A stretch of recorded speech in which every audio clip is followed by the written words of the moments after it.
Welcome to the Deep Dive, the shortcut to being well-informed. Today we are buckling up for an exhilarating and incredibly honest look at what it truly takes to cycle Portugal's Atlantic spine, the famous Eurovelo 1. But there's a massive twist in our source material. That's right. Our deep dive analyzes the report of cyclist John Schell, who didn't just ride this route, he tackled it in reverse. So instead of gliding gently down the coast, he went south to north, starting near Lisbon Sintra, heading toward Porto.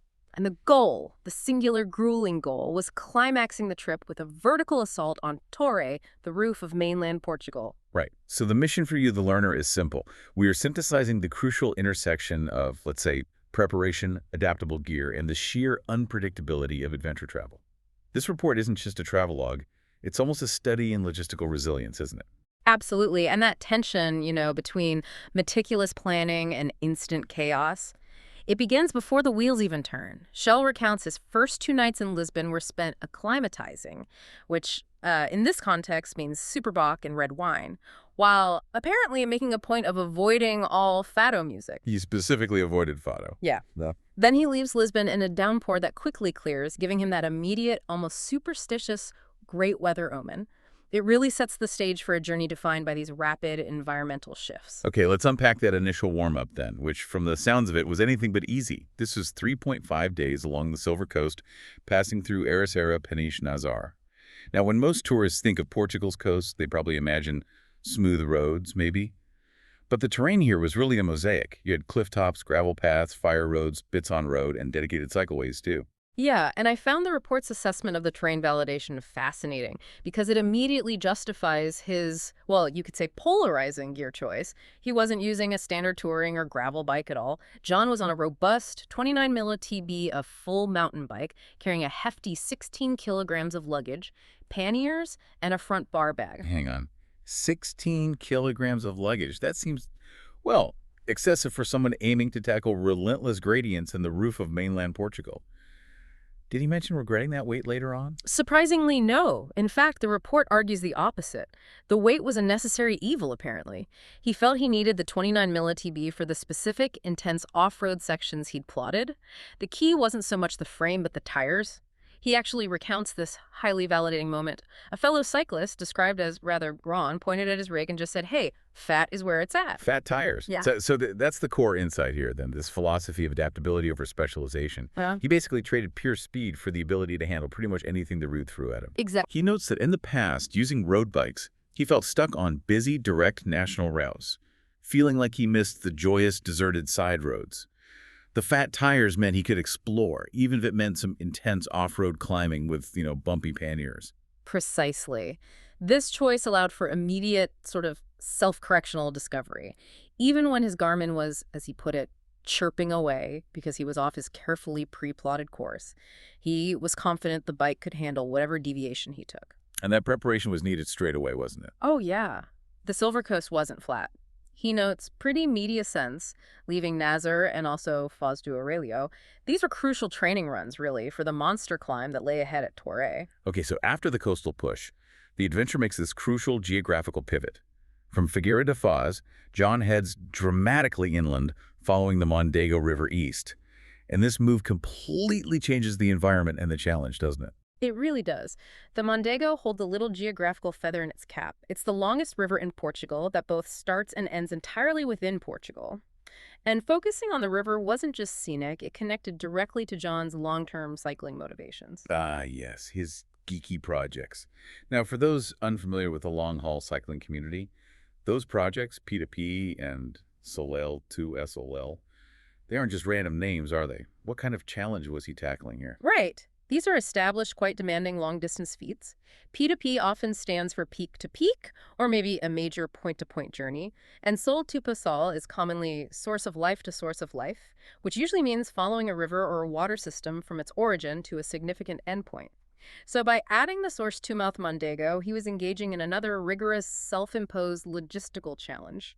Kind of his thing. Gotcha. So initially this river section was flat and fairly easy, allowed him a first visit to Coimbra. Yeah, he noted surprisingly good cycling infrastructure there, despite some construction work going on. But the report says the real drama began further along the N110 near Penacova.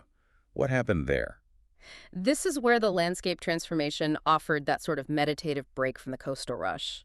The N110 became this stunning, really pronounced valley. Traffic truly vanished. It was replaced not by people, but by wildlife. He recounts seeing more birds of prey, he thinks maybe Benelli's eagles, than actual human beings. Wow. Yeah, it was solitary, very manageable, and definitely a highlight after the bustle of the coast. That isolation brings us to one of the most, let's say, uniquely memorable moments of the trip, the dinner incident at Peace Sastres Entradas. It's the kind of beautiful breakdown in communication that only really happens when you're truly off the beaten track. Oh, absolutely. This is where we pivot from physical prep to navigating cultural variables. After his initial attempt to order food using gestures failed completely, now he went back after a shower, the manager comes over, pulls out his mobile phone, and starts Googling images of farmyard animals. No way. So he's forced into this culinary version of charades with the locals watching. Pretty much, he just points at the picture of the cow. The manager then jumps in his car, vanishes. Vanishes. Where did he go? Dunno. But he returns 10 minutes later, carrying a deep fat fryer. Okay. Bit strange. But the result? Thankfully, a delicious steak. So success. You. And the whole thing, whether it was translation issues or just the manager having fun, it broke the ice. It ended with the manager and John bonding over music, specifically the superior nature of the British 90s scene. The important stuff. Exactly. Soundtrack provided by the Charlatans, The Cure, and apparently the unforgettable moment when Right Said Fred boomed through the speakers. Right, said Fred. Amazing. It's incredible that after all that physical hardship and isolation, the universal language that bridged the gap was the sheer irony of "I'm too sexy." Right, so with a stomach full of Google-translated cow Yeah. and the mind relaxed by 90s nostalgia, the big confrontation loomed. That 26-kilometer vertical attack to Torre. This wasn't just a scenic detour. This was the brutal climax of riding the route in reverse. And this section really highlights the importance of learning from failure. Shell had tried this climb before, back in December. He failed then due to bitter cold and completely waterlogged gear. So choosing April this time was the sensible tactical move. Much better conditions, potentially. But tactics also included meticulous self-care, right?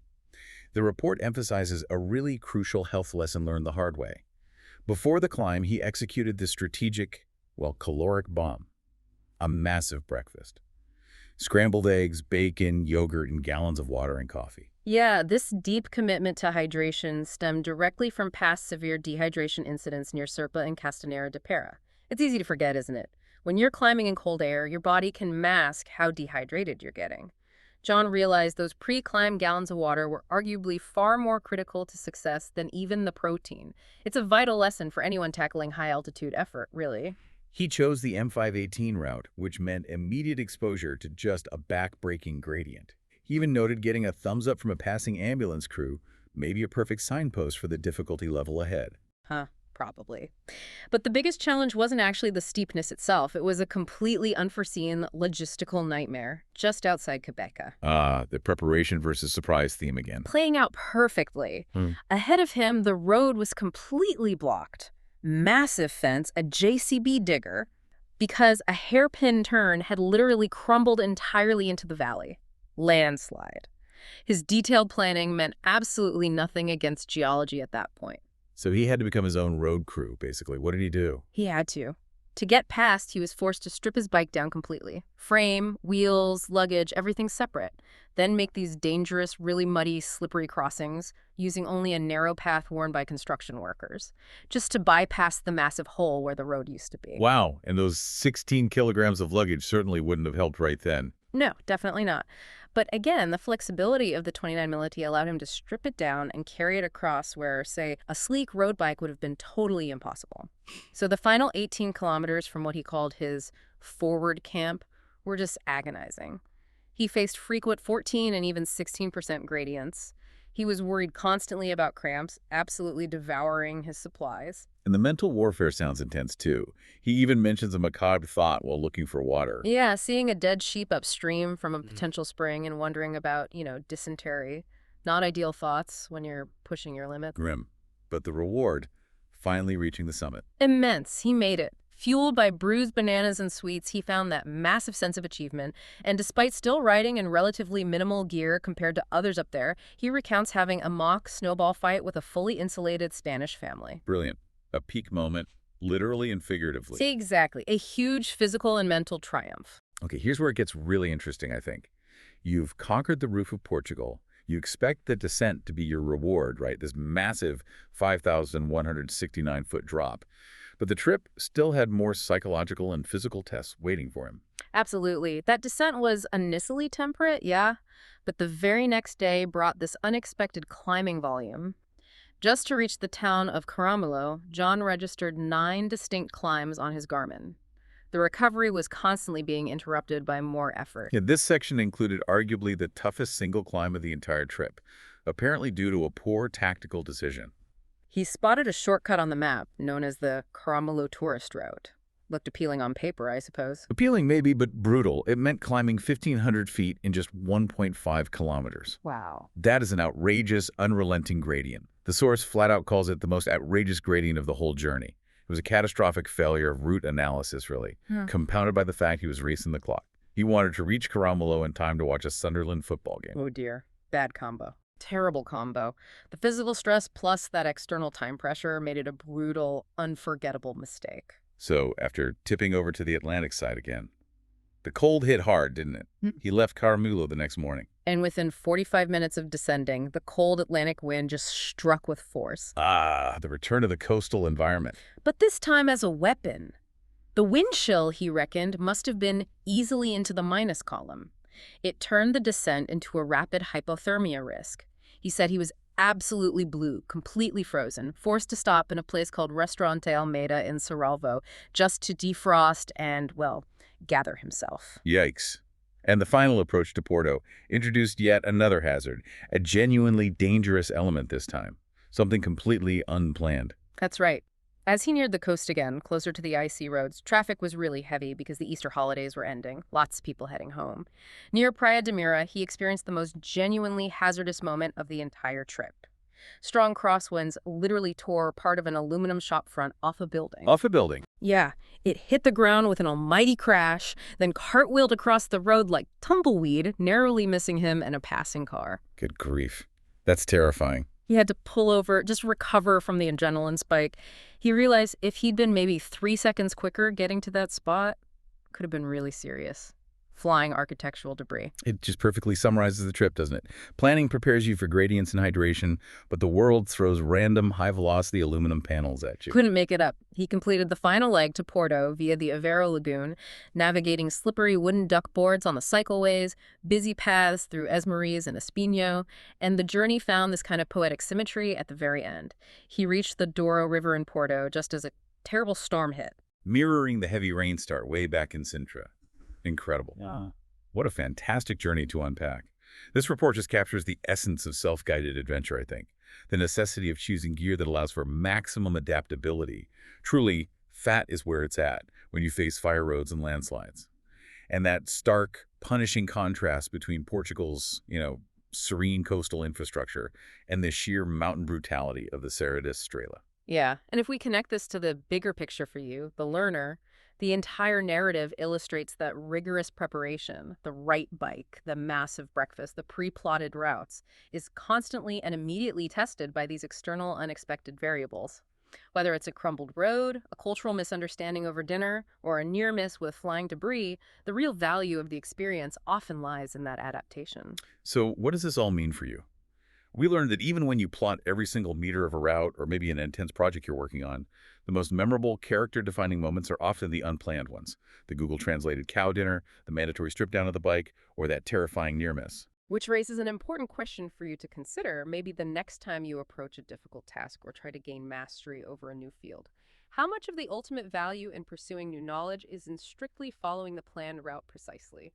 And how much is in adapting to and really learning from the completely unforeseen side roads and obstacles that only actual experience can reveal? Think about that flexibility next time you hit a wall.